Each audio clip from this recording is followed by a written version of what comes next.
Eu vou começar a palavra de hoje em Mateus capítulo 10, no verso de 22, mas depois eu vou pegar outros versos aqui para a gente dar uma aprofundada melhor nas reflexões, nos insights que eu tenho com vocês. Diz assim, só para a gente começar: todos odiarão vocês por minha causa, mas aquele que perseverar até o fim será salvo. Esse verso é simples, né, meu amigo? Eu não preciso ficar aqui gastando seu tempo para explicar de que as pessoas que seguem o evangelho acabam padecendo perseguição e às vezes essa perseguição é tão forte e tão intensa que elas são chamadas, exortadas a perseverar. E a gente sempre fala como senso comum, né? Como senso comum do meio cristão, dizendo assim: e aquele que perseverar até o fim, aquele que resistir aos sofrimentos da perseguição, aquele que resistir às dificuldades que a vida nos impõe, esse receberá recompensas, receberá uma coroa da vida, seja recompensas aqui mesmo nessa terra ou recompensas no céu, de maneira que, meu amigo, tá difícil, tá complicado, tá sofrido, tá levando uma chicotada nas costas, aguente. Aguente que o teu dia chegará, que Deus tem guardado para você aquela recompensa, aquela porta aberta. Aguente mais um pouco, rapaz, sofra aí, lute que Deus vai te dar a vitória. Então, as palavras do senso comum dizem de uma certa forma para a gente resistir à perseguição, da gente permanecer, da gente não desistir, da gente aguentar até que a maré mude para o nosso lado. Eu tenho uma dificuldade com esse tipo de informação, com esse tipo de aplicação, porque de alguma forma ela parece ser um pouco contrária aos conceitos que eu aprendo sobre o significado, muitas vezes, do que é a libertação e a salvação. Libertação está muito vinculado à questão do Antigo Testamento, quando Moisés entra, né, ali no Egito para libertar o povo que estava escravo do faraó. E naquela época você sabe, meu amigo, que o faraó estava exigindo muito mais do povo, sem dar condições para o povo trabalhar. O povo estava sofrido, clamando a Deus, e foi uma disputa grande. Então, o que a Bíblia queria naquele momento? Que a gente nos submetêssemos ao sofrimento do faraó, que a gente ficasse agradecido pelas chicotadas, que a gente dissesse assim: Deus, obrigado, porque o faraó tem me dado chicotadas todos os dias, eu sou alegre e eu vou resistir aqui, porque um dia você me trará uma mesa farta aí nos céus. Era isso que Deus desejava? Ou Deus desejava enviar um libertador, libertar esse povo, mandar esse povo sair, vir com o mar vermelho, fazer grandes milagres? Isso é o significado mais forte do que a libertação. A gente transformou no Novo Testamento esse conceito na libertação contra o pecado, na libertação contra as aflições, os sofrimentos, por meio do milagre, né? Você vem uma cura e você é libertado daquela doença. A libertação demoníaca e também a questão da salvação, porque salvação é libertação. Mas a gente sempre coloca a salvação para o céu, né? Para aquela coisa assim, no futuro, lá na frente. Aqui é luta, aqui é sofrer. Por isso, meu amigo, receba o sofrimento como uma bênção e persevere. E às vezes eu fico com esse sentimento de que a gente se perdeu em algum lugar no evangelho, de que a gente agora tem que aceitar sofrer, tem que ser o cara que, né, fica ali levando chicotada e perseverando, porque o senso comum transformou perseverar em ficar até o barco afundar, né? O barco está afundando, o desastre está acontecendo, você vê que vai morrer, aí o que a pessoa diz? Não, tem que perseverar, fique aí, morra com o barco, é uma morte honrosa, se afogue, porque é isso que Deus quer. Eu não acho que é isso que Deus quer, não.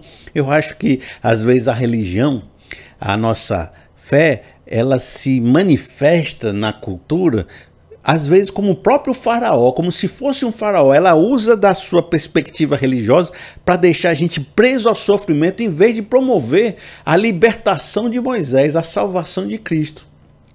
Às vezes eu percebo isso, como Jesus criticava os fariseus e dizia: vocês atam fardos pesados sobre o povo, e vocês nem entram no reino de Deus e nem deixam esse povo entrar no reino. Vocês tornam esse pessoal mais filhos do inferno do que eram antes de conhecer a religião. De maneira que a religião chega no indivíduo, em vez de promover uma libertação, deixar o indivíduo mais sofrido, né? Mais lascado. Nesse sentido, me atrai mais os conceitos que estão em Mateus capítulo 10, no verso 23. Eu convido você agora para vir comigo e a gente vai fazer reflexões poderosas a partir desse verso. Quando vocês forem perseguidos em um lugar, fujam para outro. Eu lhes garanto que vocês não terão percorrido todas as cidades de Israel antes que venha o Filho do Homem. Como vimos, o senso comum entende que perseverar até o fim é aguentar tudo que estiver acontecendo de ruim na sua vida e dizer, não, mas essa aqui é minha cruz, eu tenho que ficar sofrendo até o dia que você vá para o céu e receba uma recompensa. Mas esse outro verso está trabalhando que fugir não invalida a perseverança. Fugir é uma ação que Cristo aprova. Fugir me faz permanecer diante de uma perseguição. Fugir é uma ação que pode ser considerada. Entendeu? Aí eu fico pensando assim, então, todos os chamados à perseverança, diferentemente do senso comum que é morrer sofrendo, podem incluir o fato de que é perseverar para viver mais um dia. Perseverar para continuar lutando pelo evangelho. Encontrar caminhos que me façam me libertar do sofrimento também é perseverar. Lutar pela minha vida e conseguir me libertar das amarras da escravidão é perseverar. E não aceitar o sofrimento e lutar por libertação e salvação é perseverar também. E aí você vê na palavra de Deus que muitas vezes a fuga não diminuiu o evangelho. Porque isso, a gente pode até imaginar, se você fugir de suas responsabilidades aqui, se você abandonar o barco afundando, o que será do evangelho? O evangelho nunca vai frutificar se você não ficar sofrendo e levando a chicotada, né? Mas não é isso que a Bíblia nos mostra. A Bíblia nos mostra que muitas vezes foi no processo de fuga, de libertação, de saída, de fugir dessa perseguição, que o evangelho cresceu ainda mais e isso potencializou o reino de Deus ainda mais. Eu vou trazer um verso conhecido para você que diz assim, Atos capítulo 8, no verso 3 e 5. Saulo, por sua vez, devastava a igreja, indo de casa em casa, arrastava homens e mulheres e os lançava na prisão. Os que haviam sido dispersos pela perseguição, é claro, pregavam a palavra por onde quer que fossem. Indo Filipe para uma cidade de Samaria, ali lhes anunciava o Cristo. O amigo sabe que no princípiozinho do livro de Atos houve aquela intensa multiplicação ali na época de Pentecostes, na prisão de Pedro, mas depois de um tempo a igreja se acomodou e ficou muito restrita a Jerusalém. E pode ser que o evangelho nunca tivesse alcançado nações e lugares muito maiores se a igreja permanecesse como uma seita judaica muito restrita. Mas então veio a perseguição. E a perseguição começou, Paulo jogando na prisão e fazendo o Estevão blasfemar e ser apedrejado em praça pública e fazendo a confusão. Mesmo o apóstolo Paulo disse que ele respirava ameaças de morte. O negócio foi feio, foi forte. E se você imagine, se o senso comum sobre perseverar desses novos cristãos fosse de que eles deveriam ficar ali. Não vamos abandonar nosso local, nossa cidade, temos que morrer com o barco afundando. Paulo, me prenda, chicoteia minhas costas, eu quero sofrer em nome do evangelho. Não, eu acho que perseverar é ficar aqui, ó, não vou arredar meu pé de jeito nenhum. Talvez a perseguição tivesse destruído tudo e nada mais frutificasse. E de que valeu? De que adiantou? Para que essa perseverança toda, se no fim vai destruir tudo? Nesse sentido, né, do senso comum. Agora, se eu entendo que a fuga pode sim fazer parte do processo de permanecer, de perseverança, de continuar para manifestar o reino aonde eu for, então a fuga é algo aprovado, a fuga é algo validado. E assim aconteceu. O povo fugiu, mas no processo de fugir, foram pregando o evangelho nas cidades que eles iam. E aquela comunidade restrita e pequena começou a multiplicar. E foi a partir dessa perseguição que o evangelho começou a atingir muito mais cidades em Samaria, e até depois Paulo se converte e começa a atingir muito mais pessoas nas cidades gregas. Porque um dos chamados de Paulo era pregar aos pagãos, pregar aos gentios. A gente vai ver um texto aqui agora, que eu quero trabalhar com vocês um conceito, que tudo isso que eu estou construindo aqui vai chegando nesse conceito também, para você poder entender. Por que às vezes fugir é uma opção válida e faz melhorar o evangelho, faz potencializar a frutificação do evangelho.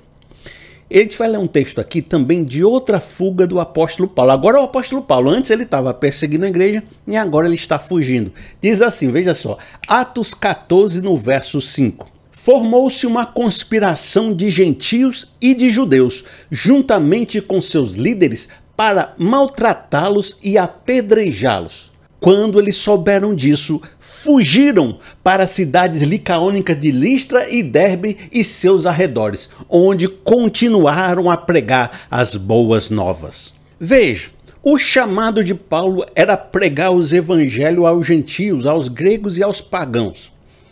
Ele tinha dentro do seu chamado a orientação de que ele fosse sofrer para fazer esse trabalho. É um sofrimento até natural de ir para cidades estranhas, ir para lugares sem ter muita assistência e estrutura, locais desconhecidos, onde ninguém conhecia nem o evangelho. Ele estaria exposto a naufrágios, perigos, ladrões, então era uma situação difícil. Aí ele chegou em Icônio, que é o começo aqui, ele está em Icônio. Vamos supor que ele está ali pregando a palavra, mas esteja com uma extrema dificuldade e começou a rolar perseguição. E aí vem um irmão do senso comum, da perseverança, e diz: Paulo, você chegou na cidade de Icônio. Chegou agora, não faz muito tempo. Sabe o que você tem que fazer? Perseverar. Fique aí, ó, pregando, arranja aí um local para você trabalhar.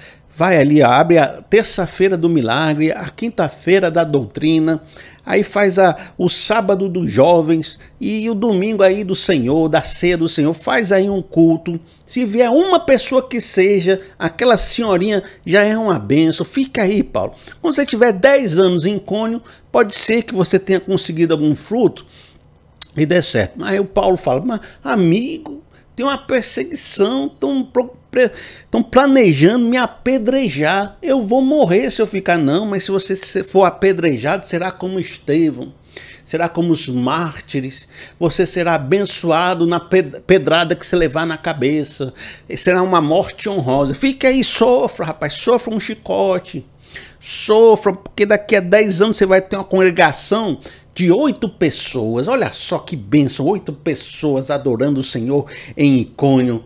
Persevere, sofra e morra em Icônio. O senso comum acha que o chamado de Paulo é morrer em Icônio sofrendo para pregar o evangelho. Mas o chamado de Paulo não é isso.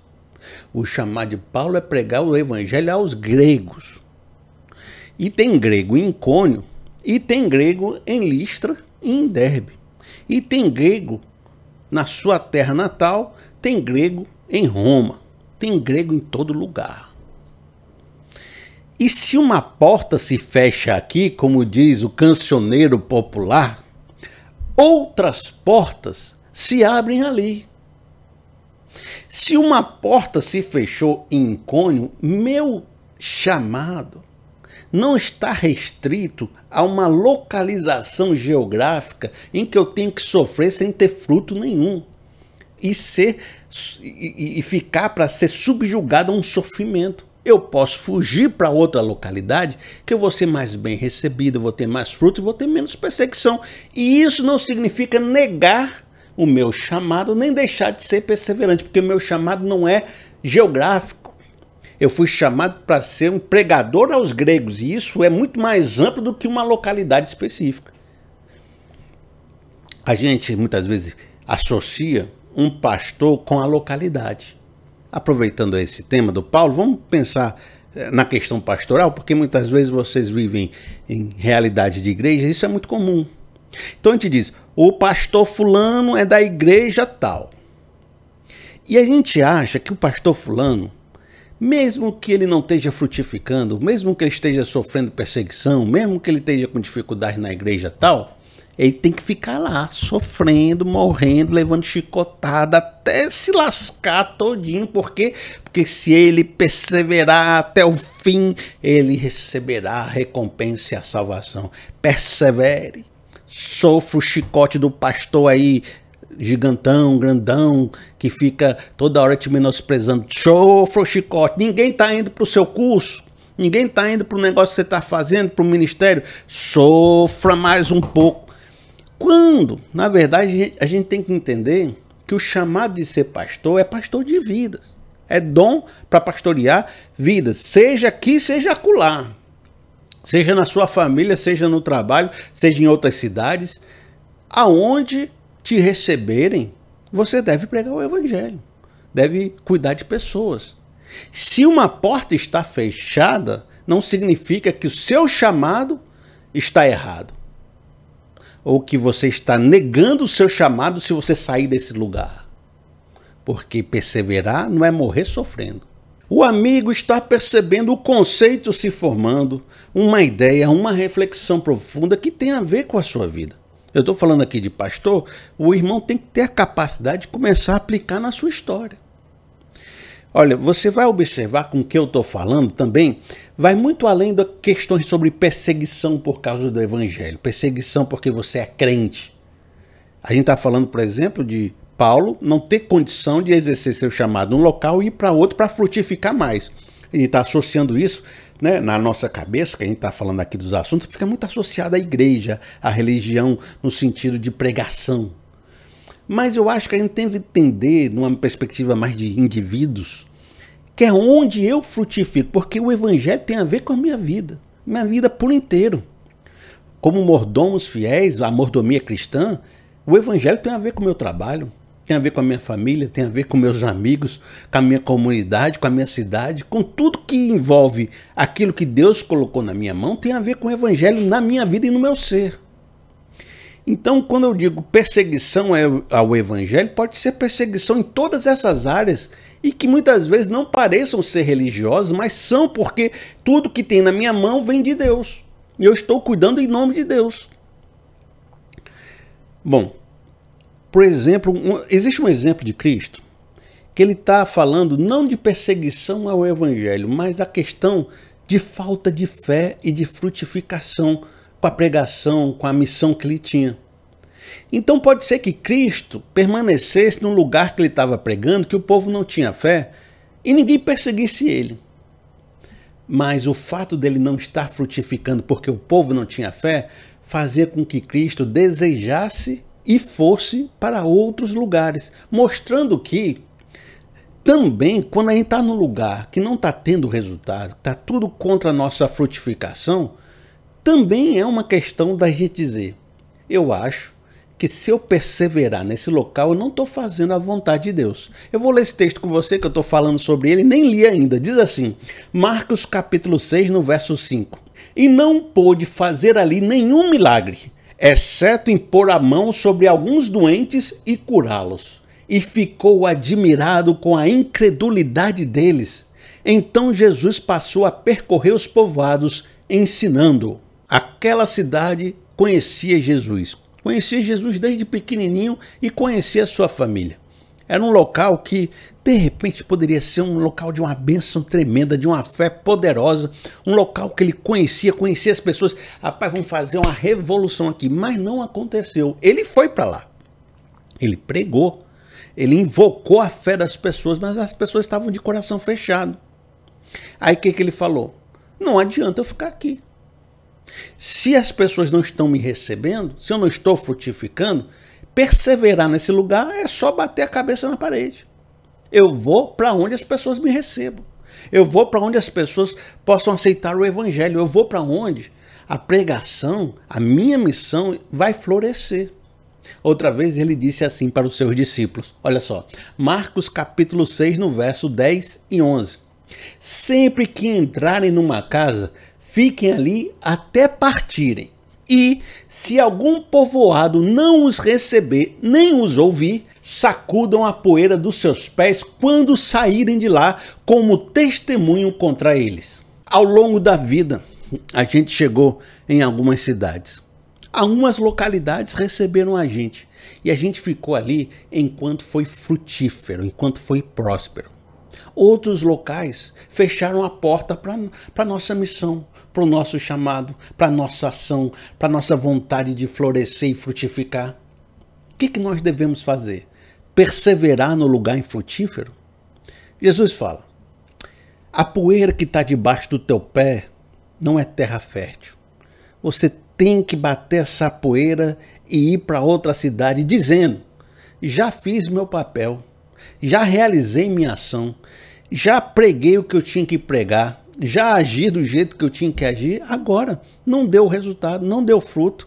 Eu preciso cuidar da minha vida, eu preciso ir adiante para um local onde o reino em minha vida seja mais frutífero. Agora deixa eu falar com você. Você me acompanhou até aqui, tem sempre aquela galera que já foi embora, mas você ficou. Eu estou vendo você aí. Faça o seguinte, olha o seu pé aí agora, olha a sua sandália. Vamos olhar a sandália, vou pegar minha sandália aqui. Olha a sua sandália aí, ó. Olha a sandália. Essa poeira aqui é os lugares onde eu ando. Tem poeira aí na sua sandália, meu amigo, que já tem 20 anos. 20 anos que você anda pelo mesmo solo. Você é capaz de soltar uma poeirinha no solo, dar uma volta e pegar ela de volta no mesmo solo, porque você está rodando na mesma terra, e a mesma terra está com as mesmas poeiras, e as mesmas poeiras impregnadas na sua sandália.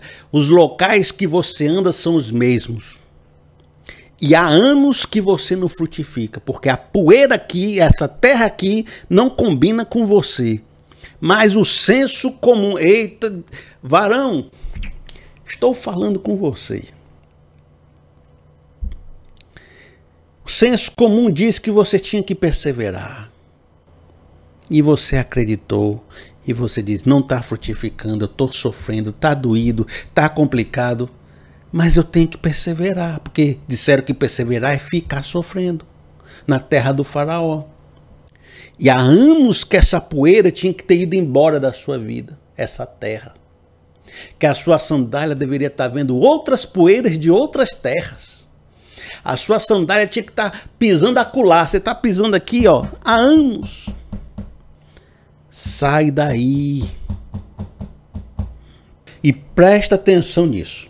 Fugir não é deixar de perseverar. Aquilo que Deus colocou na sua mão, seu chamado, a sua essência, é muito maior do que uma localidade ou de algo que entrou na sua vida num momento específico. Você pode ser uma bênção em outros lugares, e digo mais. O evangelho está limitado hoje na sua vida pelo local que você não quis sair achando que estava perseverando.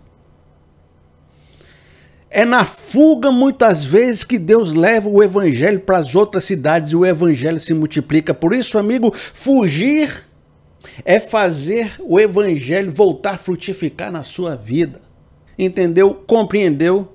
Mas eu queria ainda, antes de ir embora, porque eu acho que essa reflexão não chegou ainda aonde ela tem que chegar. Ela ainda precisa dar mais uns 3 passos.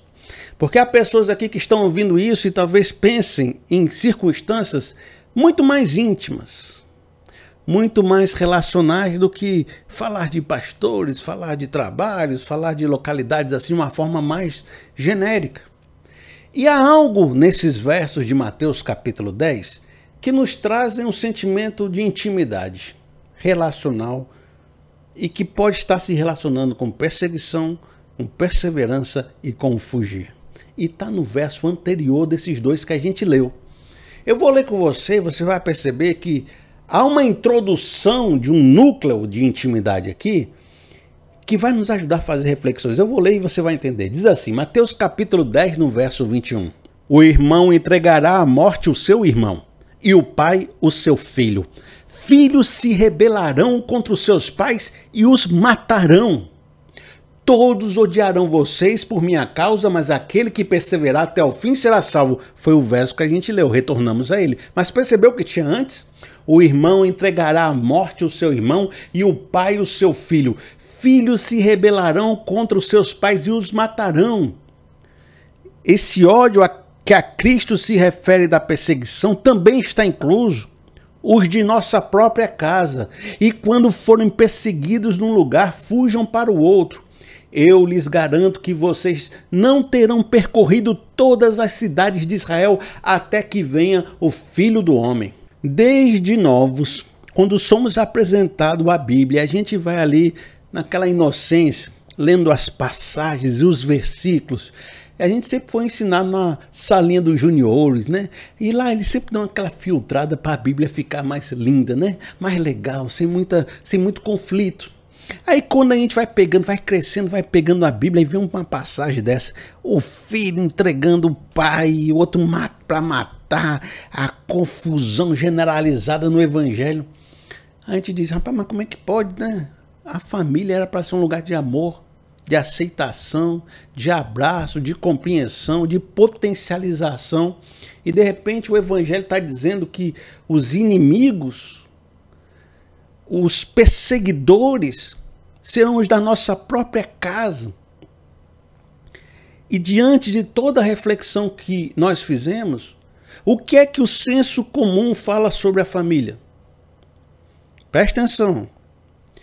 Para você fazer reflexões sinceras agora, você vai precisar sair do seu senso comum, porque o seu senso comum vai gritar comigo agora. Ele vai se defender. Ele vai criar uma barreira para não aceitar a realidade como ela é. Então o que o senso comum vai dizer? Que se você está vivendo uma situação de ódio na família, pais abusando de filhos e filhos abusando de pais, a ponto de levá-los à morte, denunciando, perseguindo, oprimindo, o que o senso comum diz? É família. Você tem que aguentar, sofrer e perseverar até o fim.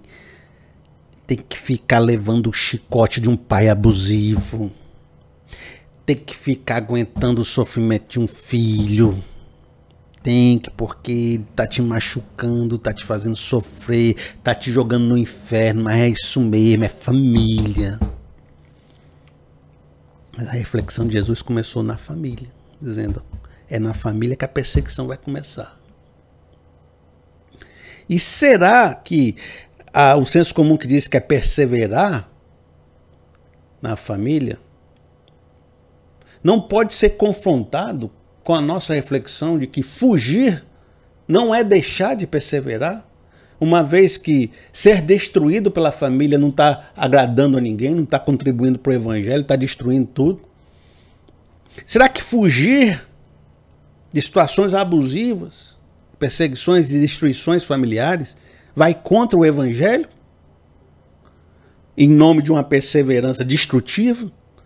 Ou se fugir não tira o fato de que eu continuo perseverando na fé, mas que fugir é um instrumento válido por Deus para que eu possa me preservar e viver mais um dia para continuar frutificando?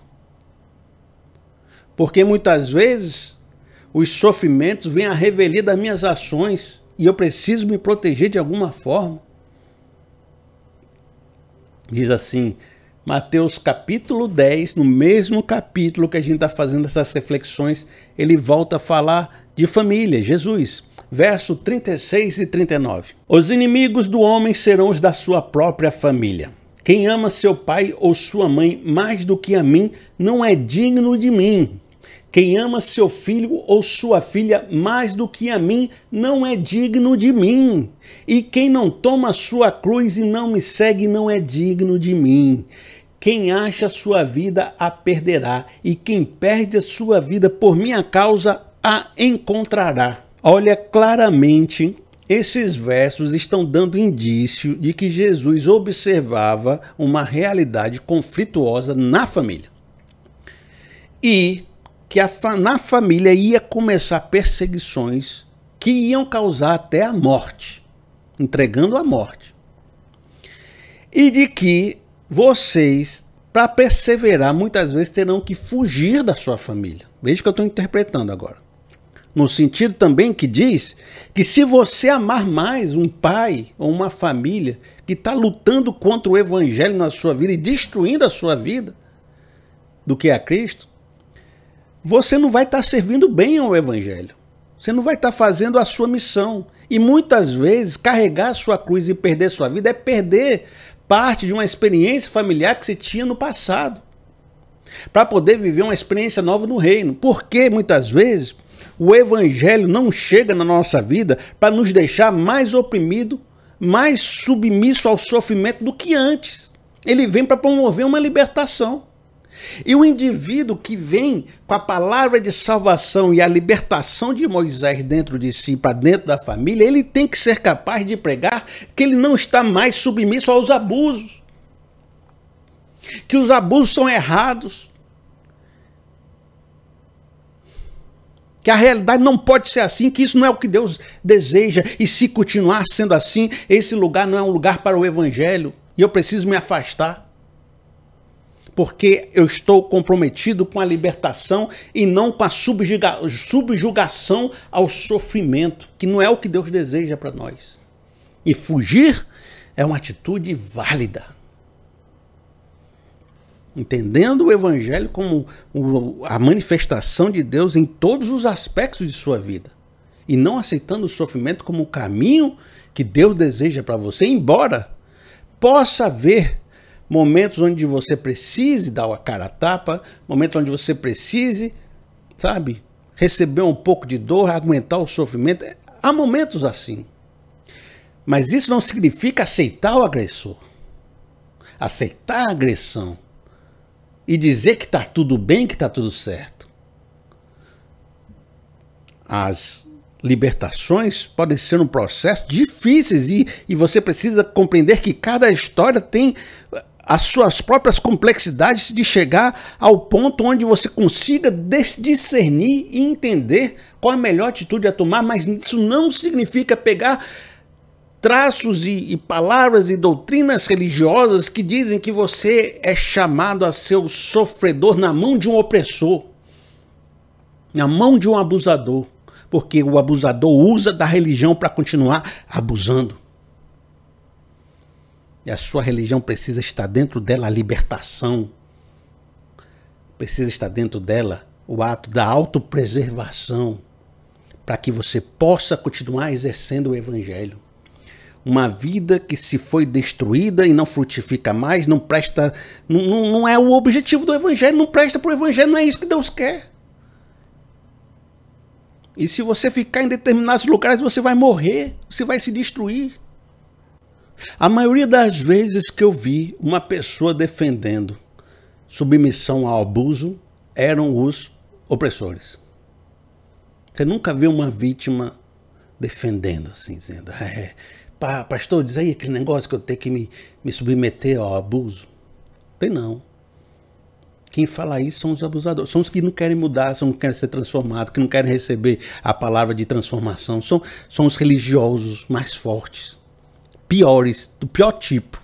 O ideal é reconciliação, é todo mundo na paz, é todo mundo se perdoando e se abraçando, indo juntos para a felicidade plena, um paraíso na terra. Amigo, isso não existe. Vai conversar com os adultos que não têm medo de falar a verdade, você vai perceber. Esse paraíso na terra, ele só existe quando é um glacê de bolo, de gente dizendo falsidades para manter a aparência. Mas a realidade é que tem muito sofrimento e dor nessa vida, que às vezes precisam de pessoas fugindo para poderem sobreviver.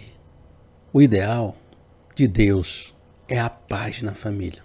Eu vou ler outro texto com vocês para a gente refletir um pouco mais. Diz assim, 1 Coríntios capítulo 7, no verso de 12 a 16. Aos outros eu mesmo digo isso e não o Senhor. Se um irmão tem uma mulher descrente e ela se dispõe a viver com ele, não se divorcie dela. E se uma mulher tem marido descrente e ele se dispõe a viver com ela, não se divorcie dele. Pois o marido descrente é santificado por meio da mulher, e a mulher descrente é santificada por meio do marido. Se assim não fosse, seus filhos seriam impuros, mas agora são santos. Todavia, se o descrente separar-se, que se separe. Em tais casos, o irmão ou a irmã não fica debaixo da servidão. Deus nos chamou para vivermos em paz. Esse aqui é o objetivo, é viver em paz. Nem sempre é possível, por isso que há separação, por isso que há o divórcio. Mas o objetivo é o quê? É a paz. Você, mulher, como sabe se salvará seu marido? Ou você, marido, como sabe se tem que passar anos com a sua mulher te atormentando?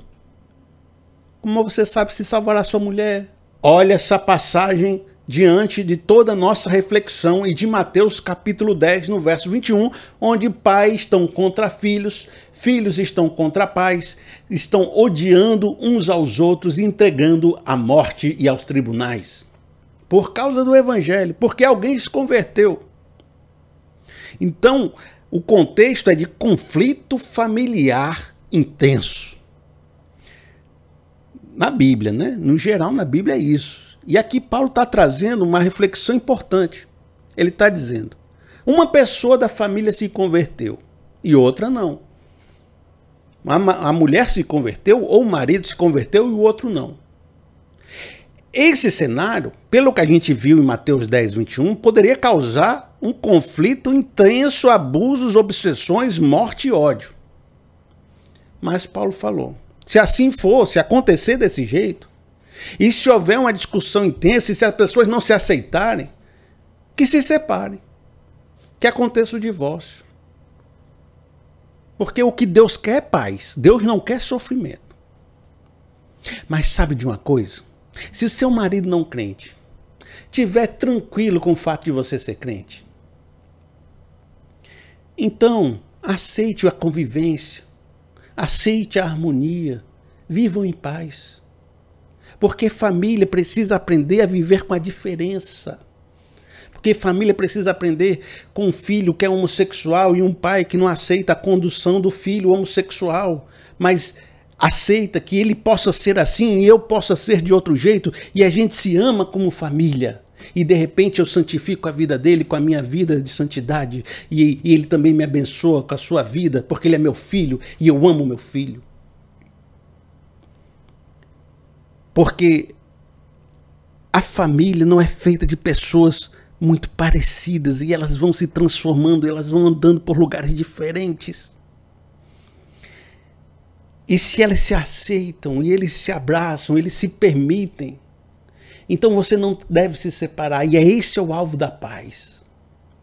Embora seu objetivo ao longo do tempo seja abençoar sua família com o evangelho, mas nunca expulsá-los, nunca entregá-los à morte, nunca odiá-los. Mas em contrapartida, se o conflito se tornou enorme, se o ódio está rolando, a separação, no meu entender, amigo, pode ser uma espécie de fuga necessária para que você possa continuar vivendo e não seja destruída pelos abusos, pelas destruições que acontecem no seio familiar. Há quem no evangelho vai falar uma palavra totalmente contrária. E olha, eu não estou validando a separação. Eu estou falando que no processo de destruição familiar, é melhor salvar um indivíduo do que fazê-lo morrer casado. Mas toda essa situação é horrível. Tanto um casamento destruído, quanto o indivíduo se separando. Não tem nada bom aqui. O certo seria a reconciliação, uma vez que não se pode alcançar. Não quero que você se destrua e nem seja submisso ao sofrimento. A realidade envolve que a gente lide com a vida real. A vida real é assim. Então as pessoas vão reconstruir sua vida, vão se restaurar e vão tentar frutificar novamente nessa história. Há quem diga que não, que você tem que ficar sofrendo debaixo de um abuso, de um ódio, de uma coisa que te leva à morte, uma destruição emocional, não frutificar mais, nunca mais na sua vida de tanta frustração e depressão que você se encontra. Se você entende dessa forma, você tem as pessoas para você seguir dessa forma. Eu não entendo assim. Agora, saiba que a religião que vem para libertar pode não estar na boca desse indivíduo. Na boca desse indivíduo está só o discurso do opressor. A religião também vem para restaurar. Mas às vezes as pessoas têm um coração duro. E foi por causa do coração duro que Deus botou a carta de divórcio com Moisés. Mas não era para ser assim, mas é. Não era para ser, mas é por isso que a gente está nesse mundo caído.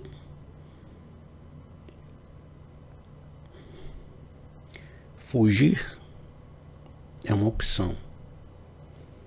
Quando perseverar e ficar, te destrói. Destrói emocionalmente, mentalmente, espiritualmente, destrói. Somos adultos. Eu nunca fui um pastor que fica tomando de conta da tua vida. Onde é que você foi? O que é que você fez? Rapaz, eu vi no teu Instagram que você estava bebendo, ó. Rapaz, botar aqui negativo no teu boletim. Bebê, ó, bebê. Jogou também aqui. Tua vida é tua vida, amigo. Como adultos, a gente tem a responsabilidade de tomar nossas decisões. Nossa decisão tem consequências e recompensas. Abertura de novas histórias, de novos frutos, mas carrega sua boa dose de consequências. Se o amigo tomar uma decisão de se afastar de um casamento, alguma coisa, nunca vai ser algo tranquilo e lindo, vai ser sempre algo que vai gerar consequências. Por isso, não me escute como quem está validando você, porque muita gente já veio conversar comigo com essa história. Felipe, posso me separar? Você não pode, você é pecado. Ah, mas não, tem isso, tem isso, tem isso. Sim, você vai se separar porque você precisa, porque você vai enfrentar isso espiritualmente com a sua vida, com sua família, você vai entender, você vai ressignificar, você vai crescer. Mas poder não pode. Mas é porque você precisou. Diante da complexidade da vida. Mas não fique me usando como alguém que está dizendo que você pode. Assuma seu BO. Cada um tem o seu BO. Porque o que o povo quer é dizer, pastor, me ajude a pecar, diga aí que eu posso pecar. Eu não estou dizendo nada. Mas eu entendo a complexidade da vida. E os meus erros, por exemplo, que eu já tomei na vida, eu assumo eles diante de Deus e digo, Deus, eu não consegui superar aquilo, respondi daquela forma, nunca mais me perdoei, rompi relações que eu não deveria ter rompido, fiz coisas que... Eu assumo meus BO e estou aqui vivo e frutificando. A pessoa que vai assumir seus BO quando tomar decisões de separação disso, ou sair de casa, ou fazer aquilo outro, tem que assumir seus BO, dizer, errei, foi completo. Não errei só na separação, não. Errei em vários momentos da minha vida. Errei até ter me casado sem consultar você, Deus. Estou aqui, vou reconstruir, vou assumir meus BO, me perdoa, vamos embora. Ah, Felipe, mas tem gente que consegue se reconciliar? Sim. Histórias são complexas. Mas não use o discurso do opressor para você subjugar uma pessoa que já está destruída para ser mais destruída ainda. Eu não tenho mais o que falar sem que a gente fique rodando no mesmo ponto, sabe? Eu tenho que dizer para você, se você não concorda, beleza. Deus abençoe. Eu penso assim. Vou ficando por aqui. Que Deus te abençoe. Se o irmão quiser me ajudar e colaborar com a minha vida e com o meu ministério, faz através do Pix. pr.felipeseabra@gmail.com pr.felipeseabra, tá aqui escrito, ó, @gmail.com. Qualquer valor que o irmão tem mandado tem sido uma bênção profunda para a minha vida e para a minha história. No mais, que Deus te abençoe e até o nosso próximo vídeo. Até mais.